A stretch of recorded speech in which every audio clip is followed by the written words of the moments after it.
is Shirley Ryder. I've known Shirley for about 30 years, been in a few bands with her. Shirley's, especially in later years, become a very prolific songwriter, written over 100 songs, 5 albums, is it? Yep. So we figured she might have a couple of things to tell you about writing music. Shirley, over to you. First of all, I just want to start off by saying it's a real privilege to be here. I'm really honoured. I haven't been asked to give a talk before, and it actually means a lot to me. So I hope I help somebody.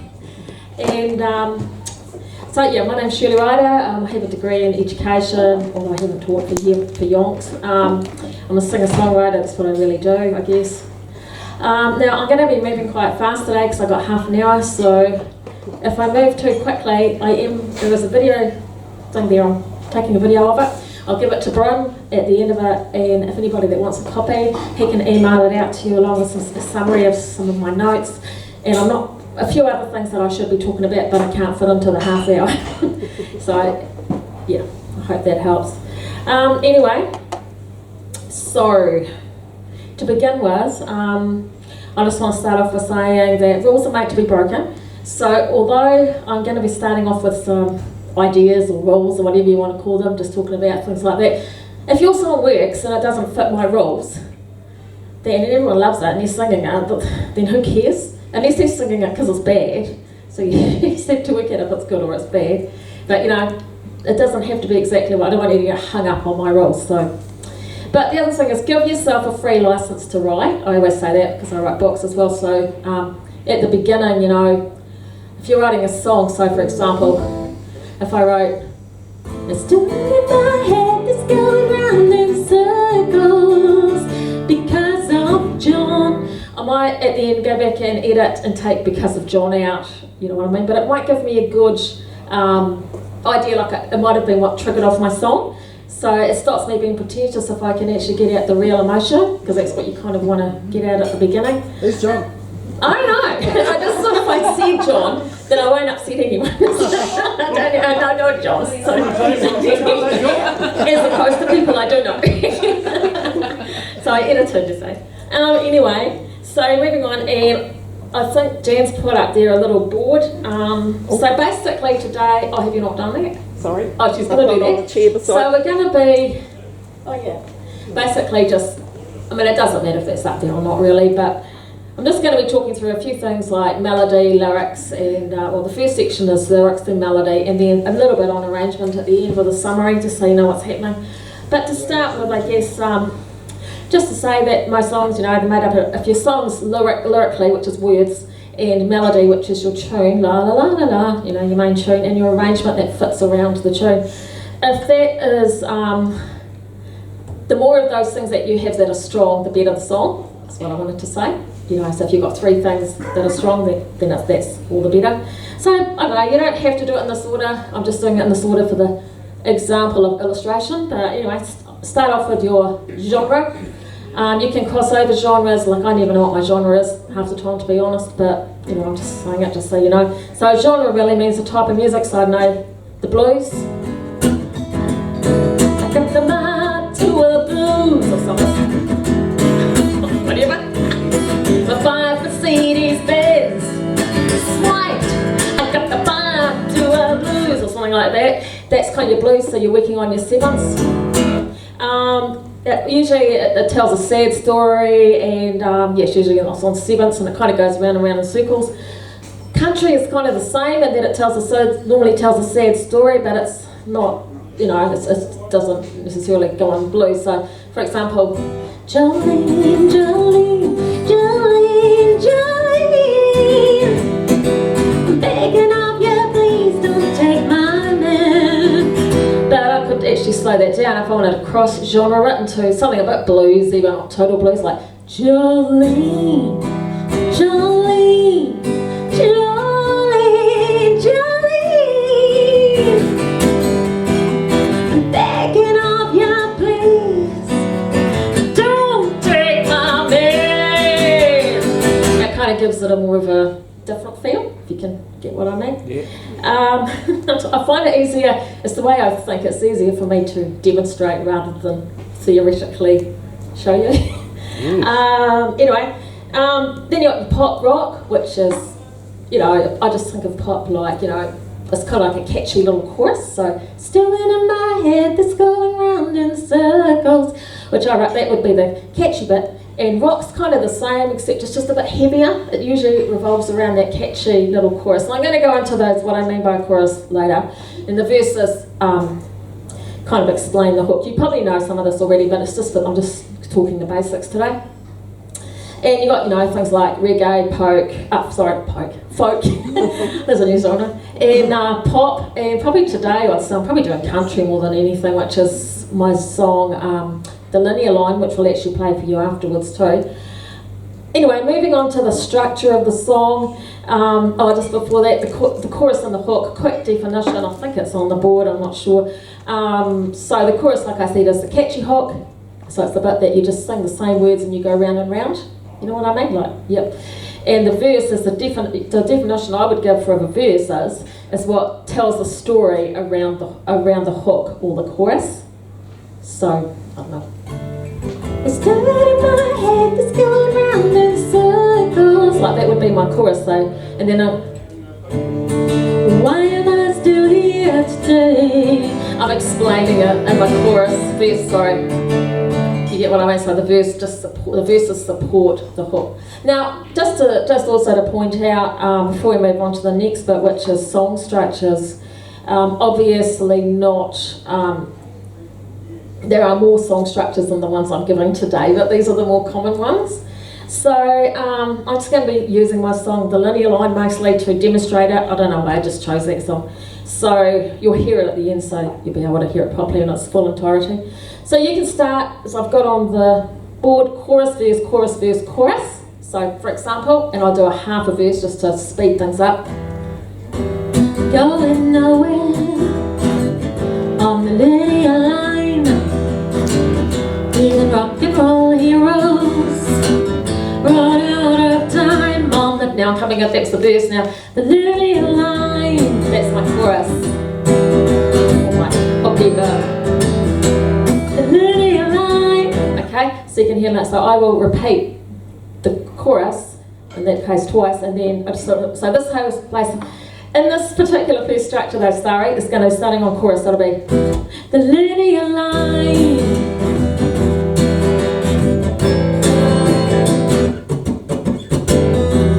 Going nowhere.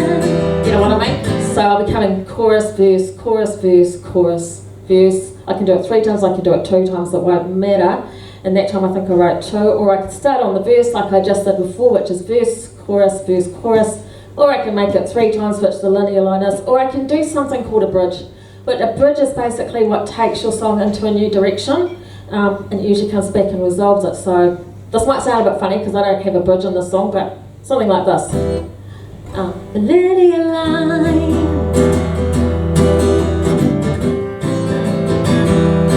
I'm going to go to the bridge now.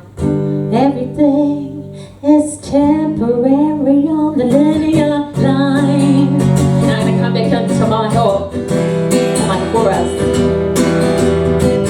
On the linear line. Okay, so I've just taken the song, apart from verse, chorus, I've gone somewhere else and taken the song in a new direction. Is that okay so far? I'm making sense, not going too slow or too fast, too basic. Okay, so that's your basic structure. And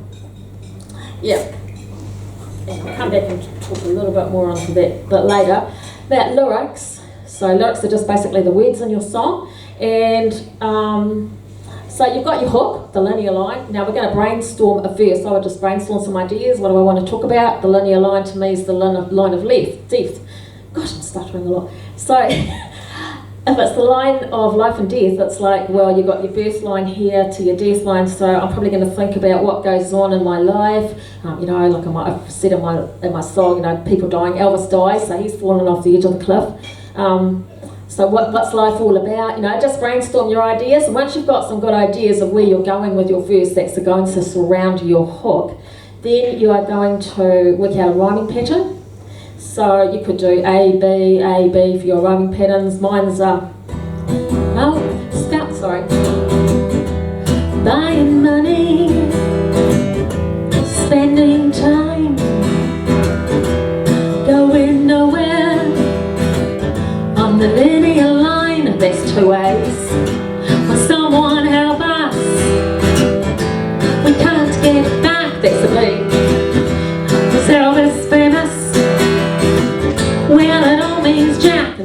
can B. So I've got an A, B, B on that particular occasion. Now when you're working out your rhyming patterns and your words and all that, it can be, in your rhythms, it can be easy patterns. Like I've picked the linear line because it has easy words, easy patterns, and I just thought it was an easy song to demonstrate. But you can make it way more complicated if you want to. Go and listen to jazz. Oh no, Sting's quite cool. I'll get into that. I won't get into it, but just briefly touch on it. But or even jazz, or hip hop or rap or something like that. It's quite complicated patterns. If you want to get into something more complicated, to give you an idea. Now, lyric space, you don't have to do this, but I went the linear line, and I left the space between my next linear line, the linear line, but you could go, the linear line, the linear line, the linear line. If you wanted to, you could do anything, you don't have to leave the space there, but sometimes it's nice to leave a bit of space, to be able to breathe, and also, like Janne puts a lovely little harmonica in there, so just to allow someone to put a little bit of a riff or something in between there, it's quite nice. Cliches, now, you shouldn't use cliches too much in songs, but sometimes, there is the odd exception to the rule, you can be clever with them, and, like split ends, for example, history never repeats, so it's kind of like history repeats, and they've just been clever with it and reversed it, and that was a big song, and there's plenty of others, and even like on their linear line, like larger than life, and I've just changed it to, you think you're someone larger than death, and it kind of works, so it's just being clever with it, rather than just using it. You can use it, if it works, some people like it, it's fine, but sometimes it can just sound a little bit, yeah, anyway, and also that works, using opposite words is quite good, not just with cliches, but just in general, it can be really effective as well. You can use, I was thinking about my song, The Linear Line, because when I write, I don't normally sit there and have all these theoretical things that I ask myself, but I thought I'd better have a think about it, so I thought, well, I've got a few questions in there, so maybe questions could be effective sometimes, depending on the song, do you think you're someone larger than death, trying to get people to think about where are you going and life and death and things like that. So hopefully it might make people think a little bit, poetic terms. I wasn't going to go into that, but I will actually, just because of time. But I had a quick look, and I'll write something on the email about that, but you probably know that anyway. But for example, I just thought, well, what have I got on their linear line I could quickly do? I suppose the onomatopoeia, which is words that sound like what they are, take another step. It's kind of like you can imagine someone stepping over the edge of life, a little bit. The linear line, and it's a flat line, it's not a line, because that would be a bit silly if it was going around in a circle. And the opposite too, It's doing in my head, it's going round in circles. It's kind of like a similar shape too. I wouldn't say circles, because that would be dumb. Associated words, so buying, money, spending time just makes it sound more poetic than, spending money, watching time or something like that. It's just tying the two ideas in together, so they kind of sound more interesting.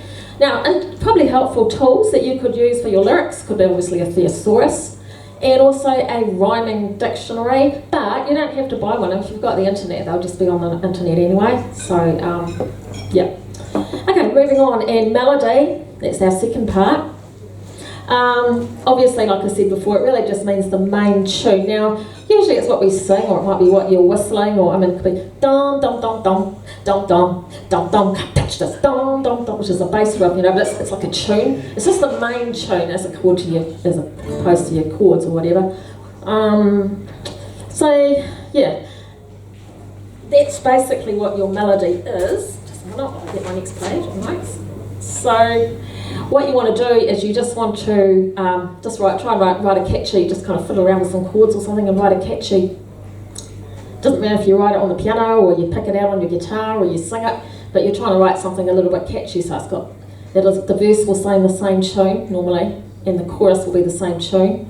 Only if you're writing a bridge that could take you off somewhere else, but the rest will be more or less the same. Now, The other thing to watch out when you're writing your melody is to make sure that your phrasing in the tune fits the way you'd say it. So say history never repeats, for example. History never repeats.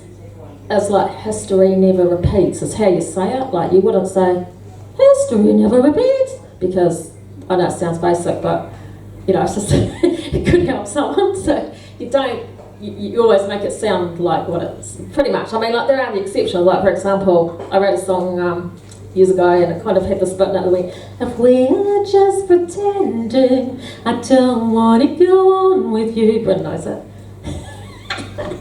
But yeah, so I wrote that ages ago, and that kind of, you know, I wouldn't say if we're just pretending, I don't want to go on with you. But on the other hand, because it's kind of hesitant, and you can kind of use it like that. But if you had a different mood, you might say, if we're just pretending, if we're just pretending, and that will give you more of an authoritative sort of mode, you know. So just think about the way that you want to deliver what you're saying. So what are you actually trying to say as well when you're writing your song?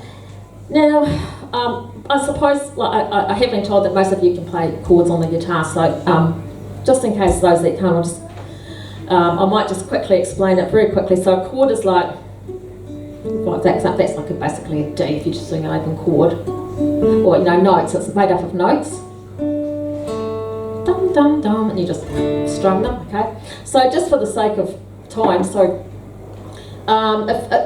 quite a useful idea sometimes when songs can become a bit boring is to do what we call a key change, which can come at the end, although it doesn't have to. So say you've got, like, you know, your scale on dum dum dum dum dum dum dum. So instead of staying in that scale, I might suddenly go to dum dum dum dum dum dum dum and just lift the whole thing up, just to make it more interesting at the end. I'll give you an example, but although this one does go back down, this is a song I wrote a while ago. So it's going to change from D to E. Sweet sea of love, why do you have to stir me up? Hook me from this feeling that's reeling in my heart. Now I could just go.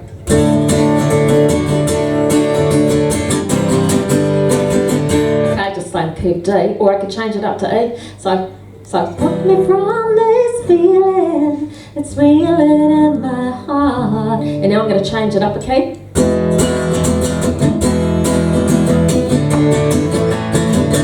Sweet sea of love, why do you have to stir me up? Okay, and then I'm actually going to bring it back down to D. Because if everything is temporary. So you can just hear that it just kind of makes it go somewhere and then come back, just from just doing a simple thing like a key change.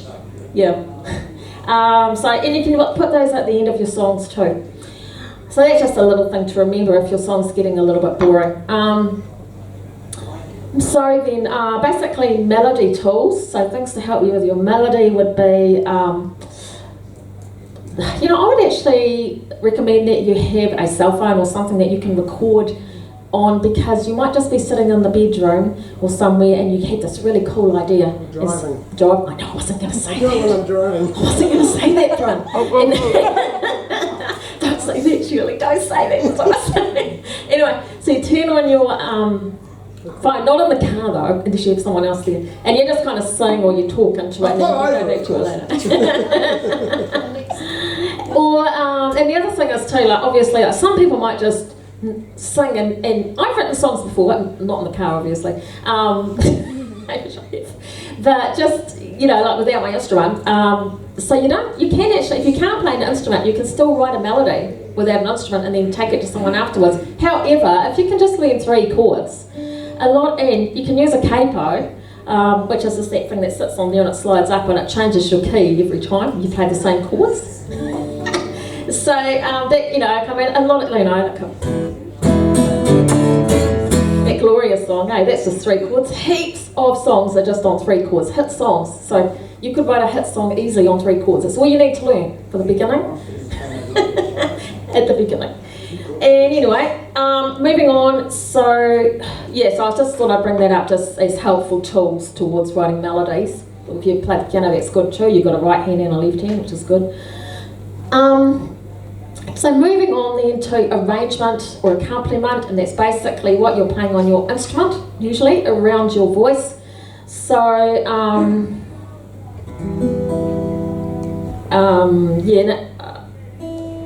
was I going to say about that? Yeah, so basically like, going nowhere, I try my linear line, and then Jan comes on with this bit with a harmonica. Bom, bom, which is what we call a rough. You might as well do it. Go.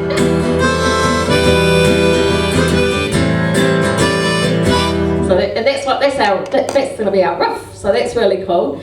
So that's just a quite a cool little thing. Now with our chords, we can do what we call happy and sad chords, or majors and minors. The majors are the happy ones, so, and the minors are our sad ones. And of course, Jan just did our lovely riff there around the linear line. Now lead breakers, I think it's on the whiteboard too. It's got V, C, L, C, alpha lead. So going back to the linear line, so Jan will show you on the harmonica. So we'll just get to the end of the chorus, and you can, because the lead break is different to the riff, because the riff will normally play around the voice, whereas a lead break is a certain section in a song. So although I've given you the basic structure, there's quite often a lead break that goes in there too that I didn't tell you before, and Jan will show you where that'll fit in. So we're just going to go from the chorus. So hold on, we'll go verse, chorus, now we're up to the second chorus. A linear line, that's the riff. The linear line. And now we're going to go to the instrumental.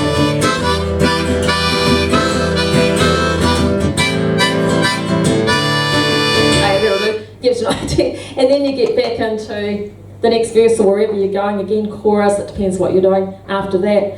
Now the tempo is basically just a fancy word for speed, so speed that your song's going at, or you could just get, I think there's metronomes online, that just counts that. You can work out what sort of speed to set your song at. You can also have things like half time in songs that makes them more interesting, changing your rhythms, like for example, of the song I wrote. Maybe I'll speed up. I should tell you I'm in love with you. But if I do, what would you do with my heart? Now I'm gonna half time it. If I could wish it's getting more interesting. Would wish I could spend the time with you. And now I'm using a different rhythm. The moment I saw ya. Okay, so you can hear the rhythms, and then I come back into again. So you can hear the rhythms and the sort of different timing changes. Remember that song? I was tripping out on you. I was tripping out on you. I was tripping out on you. It's kind of getting more and more intense as the song went on at the end. That's another. There'd be millions of ways you could use tempo. Also, guys, just quickly, time and signatures. You know, you got your 1, 2, 3, 1, 2, 3, which is your waltz and that sort of thing, or 1, 2, 3, 4, 1, 2, which is just what our normal songs are usually just 4/4s, to be honest, which is what I've been playing tonight. You don't have to have boring chord progressions either. You don't just have to stick to 3 chords if you don't want to. I thought like, this is maybe a little bit more interesting, like that's still simple. And it's waking up a major scale and then going into minors. So I'm using the chorus as minors, and I don't know. The clock strikes 9 upon the wall. I look down at my lonely, lovely girl, Michaela. I know I didn't always show it, but I love you. Okay, so you can hear that the verse is kind of, it's just a different feel from one part to the other. It just makes it simple but interesting. Now normally you should try to resolve your hook. You don't normally leave it hanging up in the air at the end, so your hook or your chorus. So I probably wouldn't go, it's doing in my head, it's going round in circles. I'd probably resolve it and go, I gotta push on and push him away, because you can hear that's resolved the hook. That doesn't mean to say, like I said, rules are made to be broken. If yours works, that's fine, but I would probably resolve my hook normally. And sometimes actually an instrument can resolve it. Like I think the linear line, it probably resolves with the instrument, so it doesn't always have to be with lyric, or you can resolve it in different ways. Shading. There's a lot you could talk about here, but I'm just going to be very basic and just basically talk about quiet and loud, okay? But if you listen to jazz, you'll hear the instruments all doing different things. You'll hear the drums going into patterns, the bass goes into different patterns. It's quite amazing to get ideas for different types of shading. But just a very simple way that if you're on your acoustic, if I just show you circles, for example, still in my head, this going round in circles. And I'm going to bring it up. It's doing in my head, it's going round in circles. So you can hear how I had it down low, and then I just picked it up and just threw it out. And a really effective thing to do with that is bring your verses down and then throw out your choruses, especially if you're acoustic, because you don't have, even in a band, because a band should be doing that too, even just keep it the same and then pull it back somewhere, like on the third verse or something. It just draws everybody in again. That's just a really simple thing, but it really works.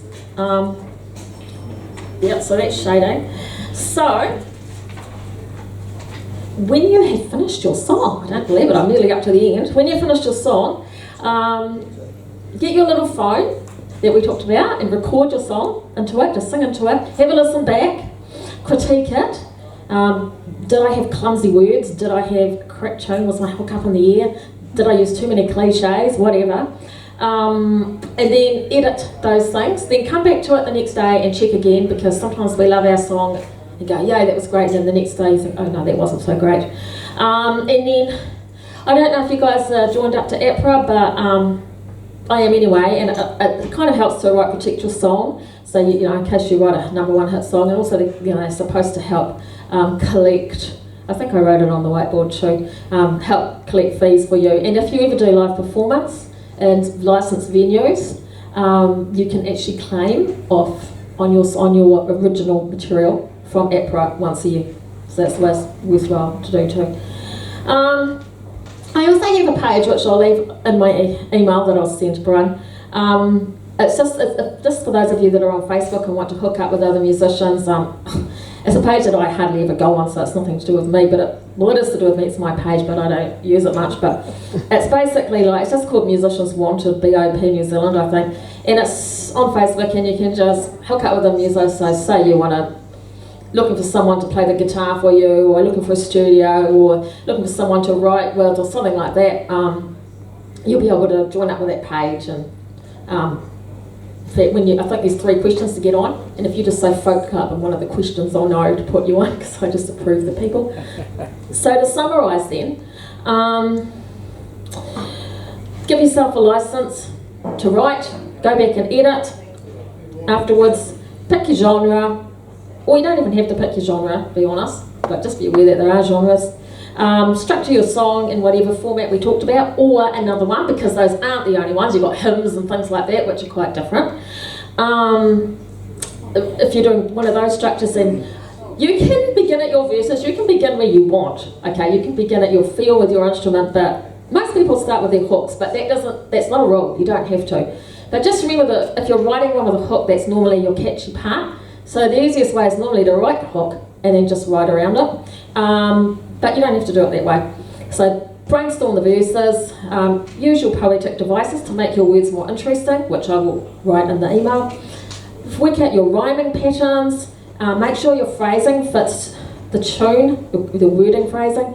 Put key changes in if they fit, and use spacing where appropriate in the lyrics and the tune. Shade your song so it's interesting when you perform it. And join up with APRA. Last I knew it didn't cost anything to join. And I'll put details about that in the email if you haven't already joined. What else was I going to say? So basically, thanks for having me along. And just remember, rules are made to be broken, and have fun, because that's what it's all about. And we learn as we go along.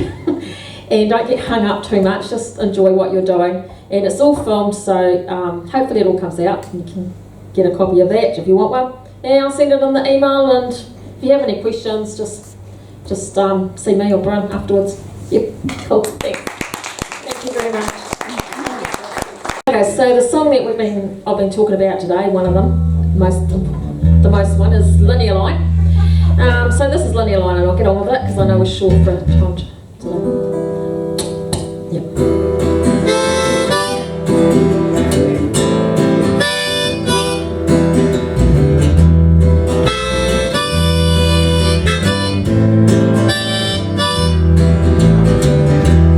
Buying money, spending time, going nowhere on the linear line.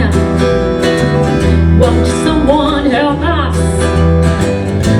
We can't get back. The sound is famous. It all means jack on the linear line.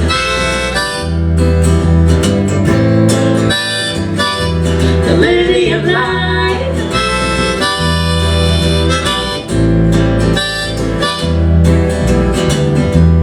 Buying money, wasting time, even rock and roll heroes run out of time. Do you think you're someone larger than death? Do you think you're something? We'll take another step on the linear line.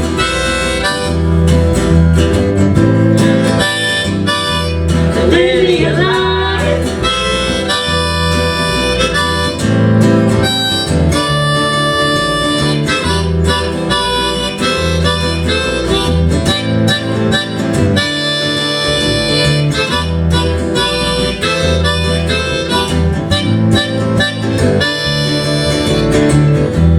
Buying money,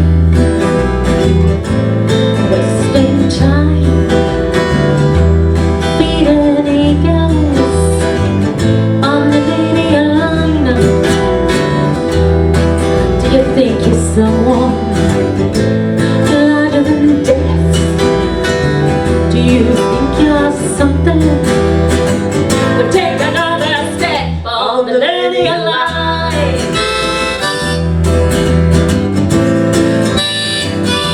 The linear line.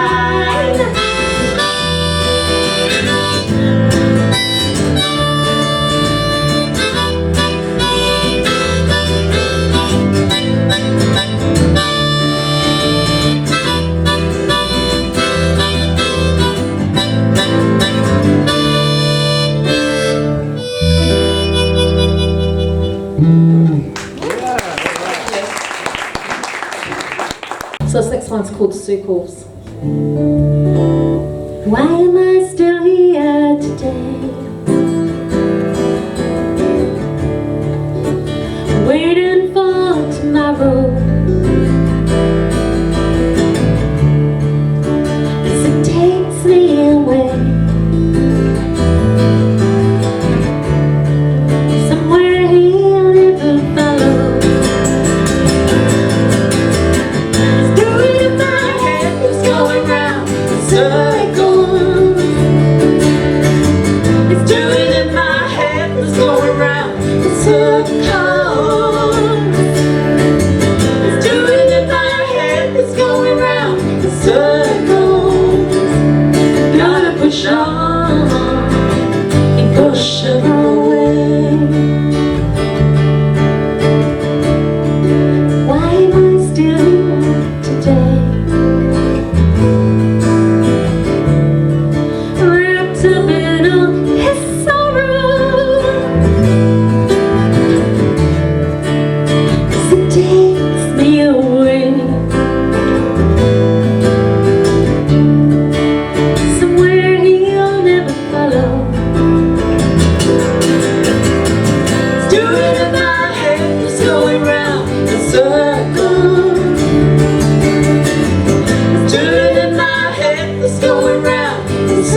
in circles.